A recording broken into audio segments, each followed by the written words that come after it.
We were putting on a tattoo on our ankle with just Indian ink and with a needle. And so, sharing that needle and sharing needles when I was using drugs, years later, I contracted that disease.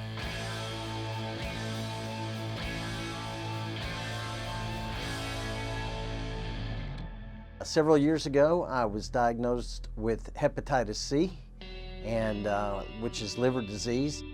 At the stage that I was at, which was stage 4, I started a regimen of treatment, and the treatment was actually worse than the disease. It was horrifying.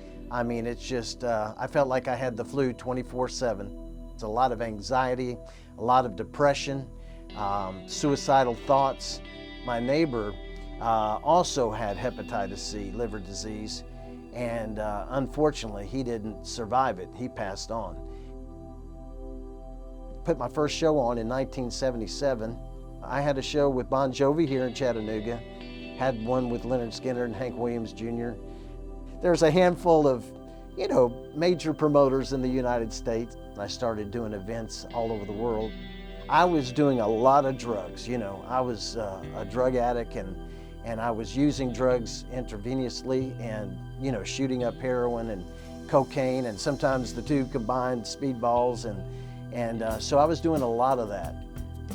I had a lot of people praying on my behalf, and so it's just one of those things where I think I just kind of outgrew it, and with prayer combined.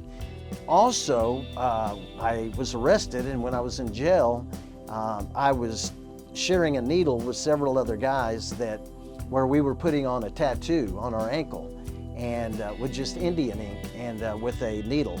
And so, sharing that needle and sharing needles when I was using drugs, years later, I contracted that disease, and I believe that had kind of lingered, in my bloodstream for all those years.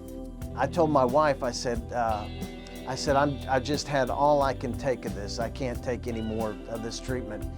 I just finally was ready to throw in the towel. And I told her, I said, I'm gonna just drive to the bridge and in Chattanooga and drive my car off the bridge. I've had it. Wasn't really involved with the church because I was just living just outside of Chattanooga, out in the country. I had people praying for me. One day I was reading my Bible, and I walked into one of the spare bedrooms, and I got down on my knees and I started crying out to God.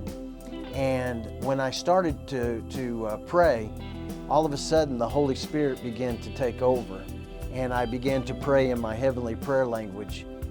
And it was like a revolving wheel going to God the Father and back down to me. Great joy was released, and that is something I hadn't felt in so long. I hadn't had any joy.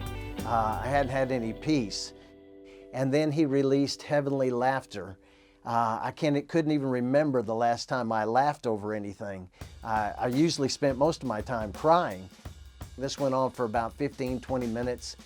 The joy was incredible, and I knew there that I had received my breakthrough. I knew that I had received healing. I had been, seeking God for healing for a long time, and I knew that it had finally come. A couple of weeks later, I drove up to Nashville to have my test done.